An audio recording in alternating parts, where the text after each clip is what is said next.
하나님 말씀 레위기 5장 14절에서 6장 7절까지 보겠습니다. 5장 14절에 여호와께서 모세에게 말씀하여 이르시되 누구든지 여호와의 성물에 대하여 부재 중에 범죄하였으면 여호와께 석곤제를 드리되 내가 지정한 가치를 따라 성수의 세겔로 몇 세겔 은혜에 상당한 흠없는 숫 양을 양떼 중에서 끌어다가 석곤제로 드려서 성물에 대한 잘못을 보상하되 그것에 5분의 1을 더하여 제사장에 줄 것이요 제사장은 그 석곤제 순양으로 그를 위하여 속죄한즉 그가 사함을 받으리라. 만일 누구든지 여호와의 계명 중 하나를 부재 중에 범하여도 허물이라 벌을 당할 것이니 그는 내가 지정한 가치대로 양떼 중 흠없는 수량을 석곤제물로 제사장에게로 가져갈 것이요 제사장은 그가 부재 중에 범죄한 허물을 위하여 속죄한즉 그가 사함을 받으리라. 이는 석건제니 그가 여호와 앞에 참으로 잘못을 저질렀음이니라.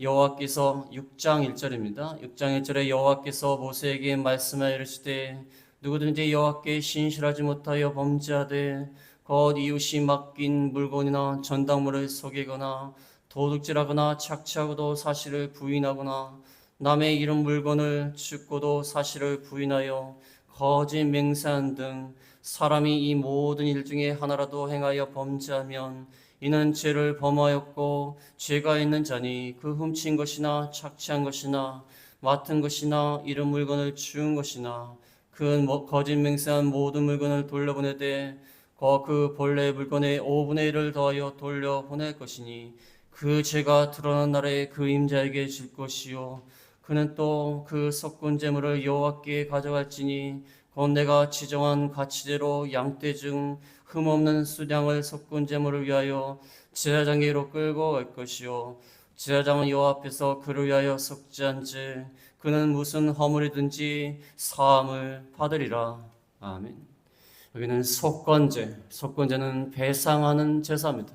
배상의 제사, 석건제에 대해서 나와 있습니다. 어떤 아이가 잘못을 저지를 때마다 그 부모가 잘못을 저지를 때마다 못을 한 번씩 박으라고 했어요. 못을 한 번씩. 그래서 어떤 잘못을 저지르면 못을 한 번 벽에다 박고, 그다음에 또 다른 잘못을 저질러서 또 두 번째로도 못을 박고. 그래서 잘못을 저지를 때마다 못을 박았어요.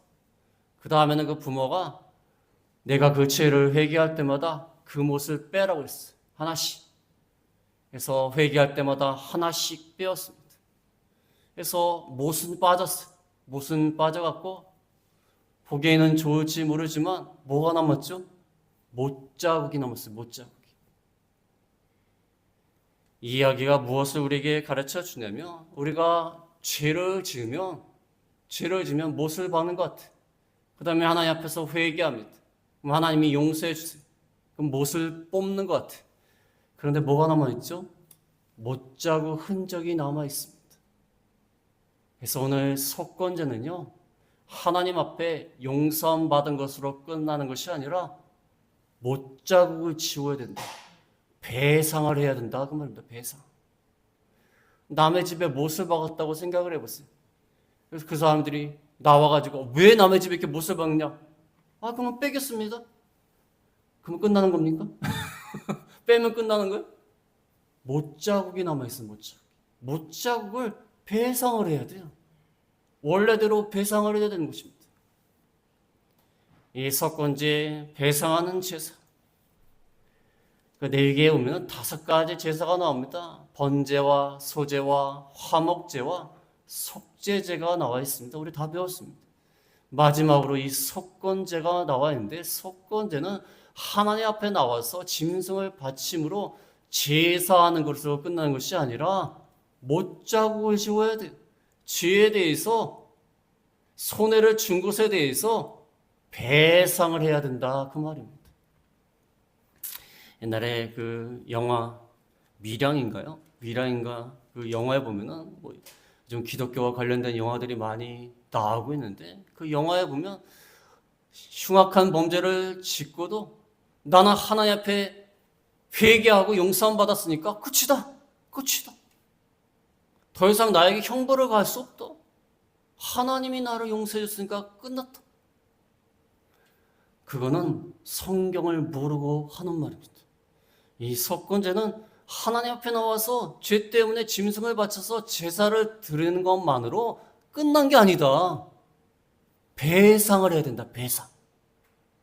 그래서 하나님에게 손해를 끼친 거, 이웃에게 손해를 끼친 것에 대해서 5분의 1의 배상을 하는, 그것이 오늘 배상하는 제사, 석권제에 대해서 말씀을 하는 것입니다.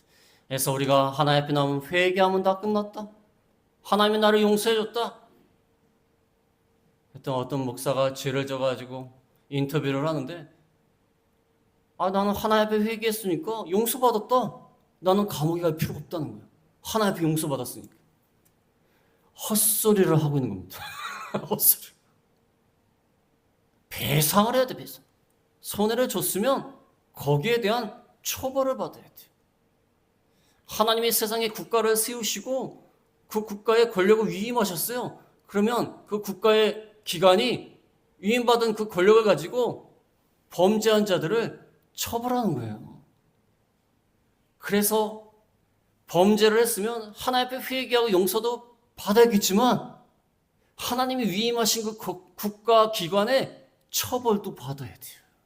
받아야 되고 그 다음 피해자한테 가서 배상을 해줘야 돼요. 용서를 구해야 되고 위로금을 준다든지 위로한다든지 뭔가 배상을 해야 돼요. 그것이 오늘 석권제, 배상하는 제사에 대한 말씀입니다. 이 석권제가 무엇일까? 석권제라는 말은 배상이라는 뜻이 배상 또는 배상물, 죄에 대해서 책임을 지고 배상을 해라. 그래서 죄책의 제사, 배상의 제사라고 그래요. 죄에 대한 책임을 지고 배상을 하여라. 그것이 석권제인 것입니다. 특별히 오늘 본 말씀에는 하나님께 대하여 하나님의 것, 하나님의 소유 또는 이웃의 소유, 이웃의 것 두 가지로 나눠 있어요. 하나님의 소유, 그 다음에 이웃의 소유에 대해서 그것을 손해를 줬으면 하나님께 제사를 드리면서 순양을 바쳐야 돼. 어떤 사람이든지 어떤 손해를 끼쳤든지 순양을 바쳐야 돼. 바치면서 그 피해를 끼친 것에 대한 5분의 1을 더하여서 배상을 해줘야 돼요. 예를 들면 10만 원 정도 피해를 끼쳤다고 하면 어떤 사람의 물건을 파괴했다든지 잃어버렸다든지 했어요. 맡겼는데 잃어버렸다든지 했어요. 10만 원짜리를 갖다 손해를 줬으면 5분의 1, 20%죠. 12만 원을 줘야 돼. 12만 원. 10만 원도 줘야겠지만 2만 원, 5분의 1도 같이 배상을 하라는 것입니다.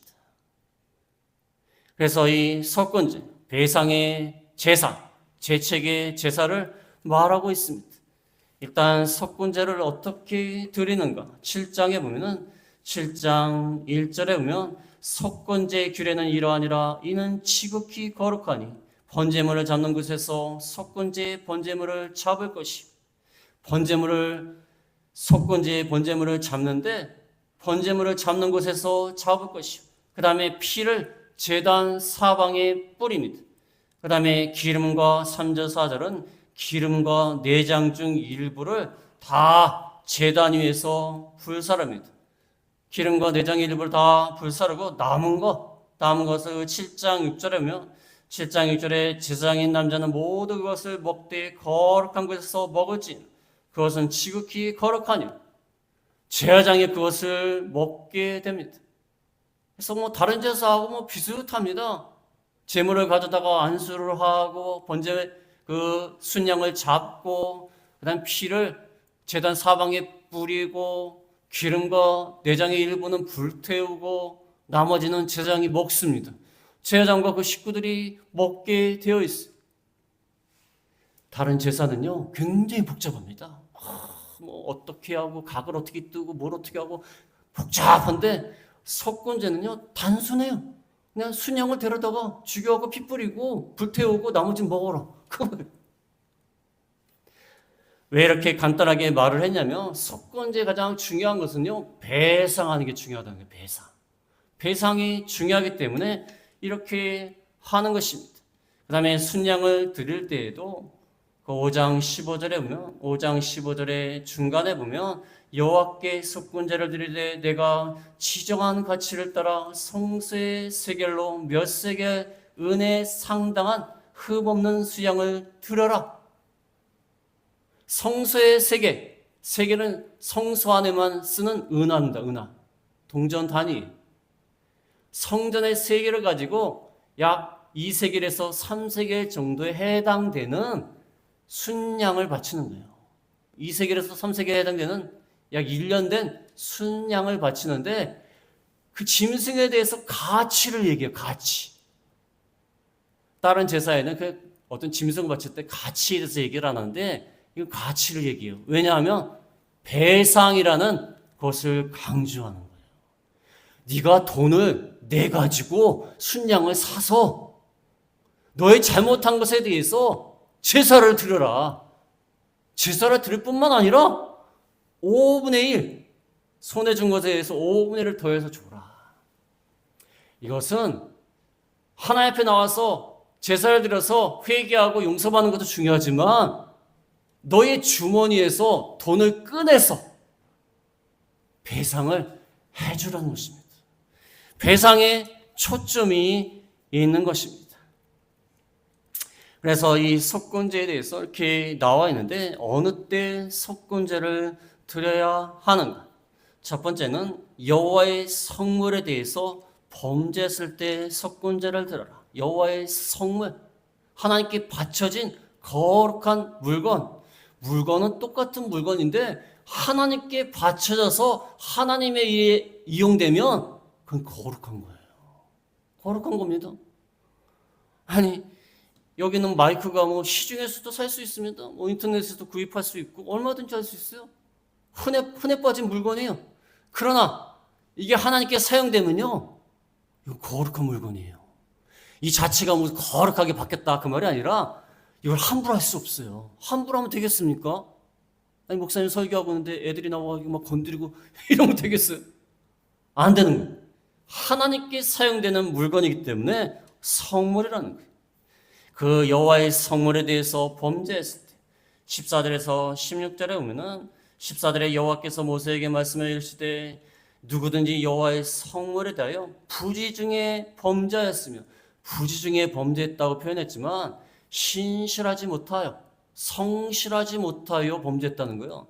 모든 것을 좀 똑바로 해야 되는데 방만하게 부주의해서 이렇게 했다는 거예요. 물론 고의적으로 한 건 아니에요. 그렇지만 불성실한 거예요. 좀 주의를 기울여서 해야 되는데 성물에 대해서 부중에 범죄하였으며 속건제를 드려라. 수양 한 마리를 드려라. 그 다음에 16절에 보면 성물에 대한 잘못을 보상하되 그것의 5분의 1을 더하여 제사장에게 줄 것이요 제사장은 그 속건제의 순양으로 그를 위하여 속죄한지 그가 사함을 받으리라. 순양만 바쳐서는 안 되고 네가 그 성물에 대해서 하나님의 소유에 대해서 손해를 줬는데 그 성물에 대해서 가치를 따져갖고 거기에 5분의 1, 20% 보상을 해야 된다는 것입니다. 하나님의 성물에 대해서 이 성물을 가지고 부주의하게 잘못 다루었거나 또 불결한 것을 접촉을 했거나 또는 뭐 성물을 갖다가 유용을 했거나 다른 곳에 썼거나 또 더 깊이 들어가면 하나님께 바치고자 했던 모든 헌물들, 헌금들 안 바치고 자기 마음대로 사용을 해요. 하나님 앞에 서원을 했는데 서원을 이루지를 않아요. 그게 더 넓은 의미에서 여호와의 성물을 침해한 범죄인 것입니다. 여호와의 성물에 대해서 침해했을 때 어떤 분이 11조를 내려고 집안에다 탁 올려놨대요. 올려놨는데 급한 일이 있어가지고 그걸 썼대요. 근데 하나님이 즉각 치셨대요. 안 믿는 사람이 봤을 때는 뭐 즉각 쳤겠어. 그 어쩌다 보니까 그렇게 됐겠지. 이렇게 생각할지 모르지만, 믿는 사람 입장에서는, 내가 이걸 쓰는 바람에 이렇게 됐구나. 그다음부터는 집안에다 놓지 않은데, 헌금목대 탁 놓고, 저도 옛날에 그런 적이 있어요. 쓸까봐, 탁. 하나님이요. 그 좀 범죄했다고 해서 무조건 다치고 그런 건 아니지만, 그 사람이 하도 잘못된 면이 있기 때문에 치는 거예요. 그 상황이 있는 거지. 물론 하나님께서 쫄쫄부터 다치면, 여기 계신 분도 저까지 다 남아났으면 아무도 없죠. 그 상황이 있는 거예요. 하나님께 구별되어 바쳐진 것은 손을 대면 안 돼요. 그것을 마음대로 이용해서는 안 돼요. 그래서 함부로 취급을 해서도 안 되는 겁니다. 그 여호와의 성물에 대해서 범죄했을 때는 그 성물에 대한 가치를 계산해 갖고 5분의 1을 배상해라. 이 말씀 왜 중요하죠? 우리는 보통 여호와의 성물에 대해서 범죄했으면 하나님께 가서 회개하고 용서 구하고 그럼 하나님이 용서해 주시고 그럼 끝났다 생각할 수 있지만 그게 아니라는 것입니다. 그게 아니라는 우리나라 교계에 참 희한한 일이 있습니다. 뭐가 있냐면 오직 하나님의 은혜로 무슨 죄도 용서함 받는다. 무슨 죄도 회개하면 다 용서함 받는다. 물론 중요한 말이에요. 근데 중요한 게 뭐죠? 회개 열매를 맺어야죠. 안면의 사람들이 욕을 합니다. 야, 너희는 제조도 하나 앞에 나와서 회개하면 다 된다며? 용서함 받는 다음에? 어이구, 너 참 좋겠다, 야. 그럼 가서 또 죄 짓고 또 용서함 기도하고 그래. 왜 이렇게 욕을 먹냐면 회개에 열매를 맺어서 그래요. 하나님 앞에 순양을 바치고 5분의 1을 배상을 하라는 거예요. 근데 하나님 앞에 제사 드리고 기도하고 용서 구하고 그걸 끝나는 거예요. 마음 편하다. 용서함 받았다. 그러니까 안 믿는 사람한테 욕을 먹는 거예요. 그래서 무조건 어떠한 죄도 용서함 받는다. 맞죠? 그렇지만 그 죄에 대해서 자기가 손해를 끼친 것에 대해서 배상까지 해야 돼요. 근데 그건 쏙 빠지고 은혜로 용서함 받는 것만 강조하는 거예요. 왜? 그게 교인들이 듣기에는 마음이 편해요. 세상에서 시큰 죄 짓고 왔는데 하나 앞에 나오니까 목사님이 다 용서함 받습니다. 그러니까 얼마나 마음이 편해요. 그 다음에 밖에 나가서는 마음 놓고 죄 짓는 거예요. 왜? 다음 주에 또 용서함 받으면 되니까. 인간의 마음 편해요. 다 용서함 받는다니까 편해요. 죄 짓고 와가지고. 어떤 분, 일본에 있을 때 어떤 분이 옛날 말로 기생이지 않습니까? 기생. 몸 파는 사람들. 몸 파는 여자들이 교회 나와서 헌금을 한대요. 이걸 받아야 되지. 말해야 되지. 왜 교회에 나오겠습니까? 인간의 마음은 죄책감이라는 게 있기 때문에 뭔가 교회에 나와서 하나님 앞에 용서함 받으면 마음이 편한 거예요. 나가서 또 실컷 또 죄를 짓는 거예요. 마음이 편한 거예요, 마음이. 성경에서 말하는 회개는 그 회개가 아니에요. 회개 열매를 맺어야 되고요. 손해를 끼친 것에 대해서 배상을 해야 돼, 배상. 못자국을 없애야 돼, 못자국을. 몸만 떼면 끝나는 겁니까? 여호와에 대해서 이렇게 성물에 대해서 범죄했을 때 하나님 앞에 순양과 배상을 해야 된다.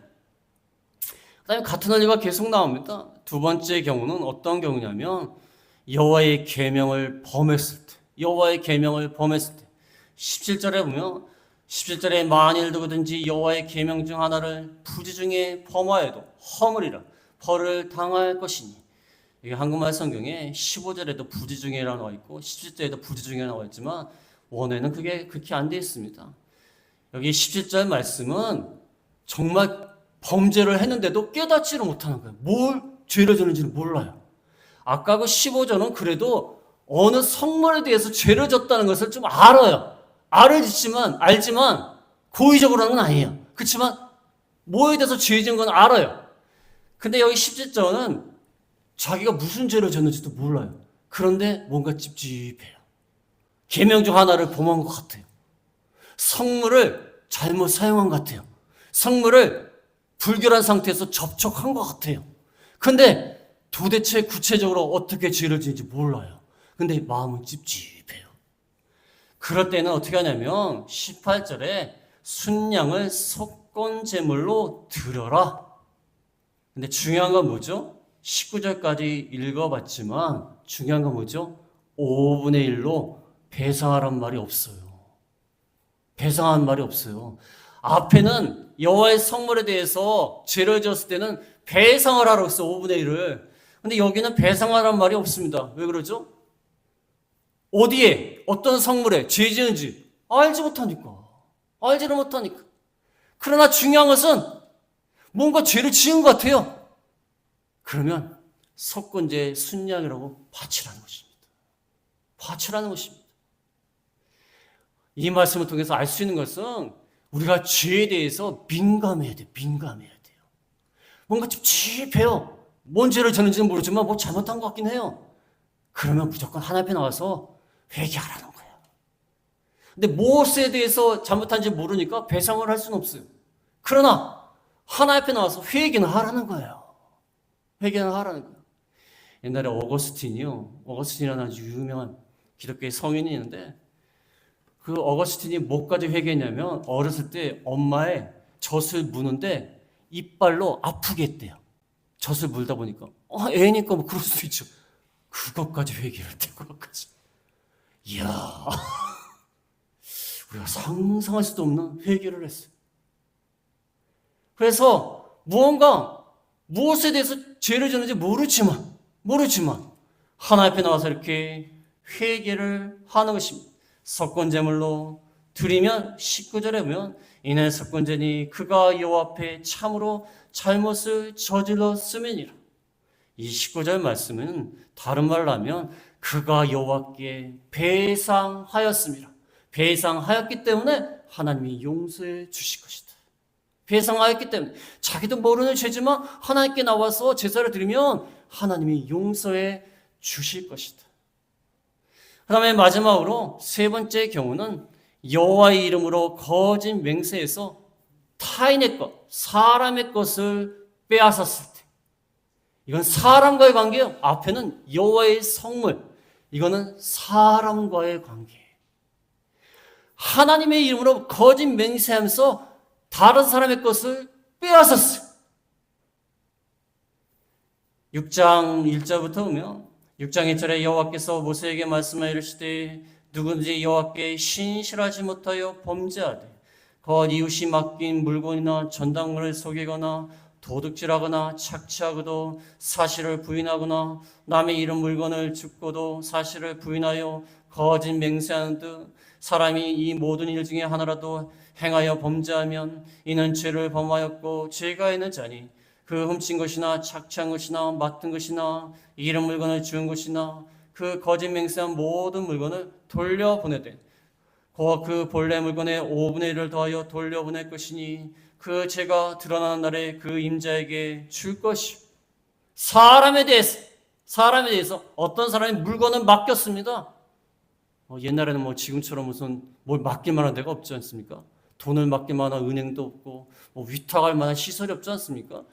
그래서 어떤 사람한테 맡겼어요. 물건을 맡겼습니다. 또는 전당물, 내가 반드시 이렇게 하겠다 하면서 담보로 주는 물건이 있어요. 담보로 주는 물건. 이렇게 안 하면 이건 네 거다. 그러면서 담보로 주는 게 있어요. 이웃에게 맡긴 물건이나 전당물을 속이거나 도둑질하거나 착취하고도 사실을 부인해요.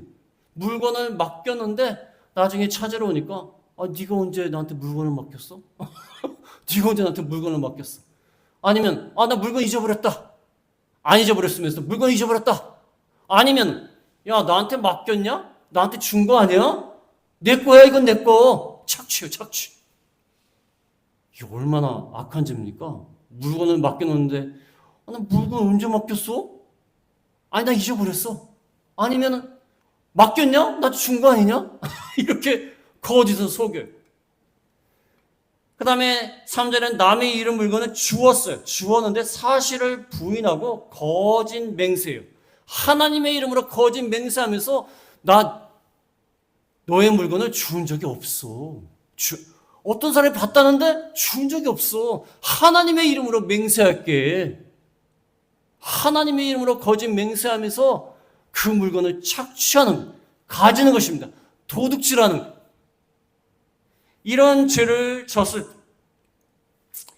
그것에 대해서 그 거짓 맹세한 모든 물건을 돌려보내되 물건만 돌려보내는 게 아니라 5분의 1을 더하여 돌려보낼 것이요. 내가 10만 원짜리 어떤 사람이 10만 원짜리를 맡겨놨어요. 근데 모른다고 했어요. 언제 맡겼어? 그러면서 속여요. 그런 사람이라 할지라도 뒤늦게 회개해서 돌려줄 때에 10만 원만 돌려주는 게 아니라 12만 원을 돌려주라는 거예요. 배상을 하라는 것입니다. 이웃에 대해서 이웃의 것, 이웃의 소유물을 침해했을 때 배상까지 하면서 하나님 앞에 회개하라는 것입니다.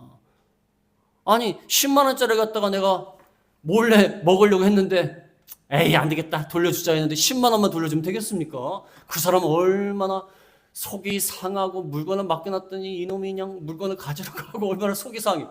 그러니까 2만 원까지 5분의 1을 더해서 해주라는 거예요. 하나님 앞에서 이렇게 하라는 것입니다. 그 다음에 중요한 건 뭐죠? 6절에 보면 6절에 그는 또 그 석곤제물을 여호와께 가져갈지니. 중요한 건요 5절이 먼저입니까? 6절이 먼저입니까? 보상하는 게 먼저입니까? 제사 드리는 게 먼저입니까? 배상하는 게 먼저예요. 배상. 예수님도 똑같은 말씀을 하셨습니다. 너희가 예물을 하나님의 제단에 드리려다가 형제에게 원망 들을 만한 일이 생각나거든. 예물을 제단 앞에 두고 먼저 형제와 화목하고 하나님께 예물을 바치라고 했어요. 배상이 먼저라는 거예요. 배상이. 사람의 것을 훔치고 착취하고 도둑질했으면 먼저 배상을 해갖고 돌려주고 그 다음에 하나님 앞에 나와서 석권 제물을 드리라는 것입니다. 이 말씀이 참 중요한 말씀이에요.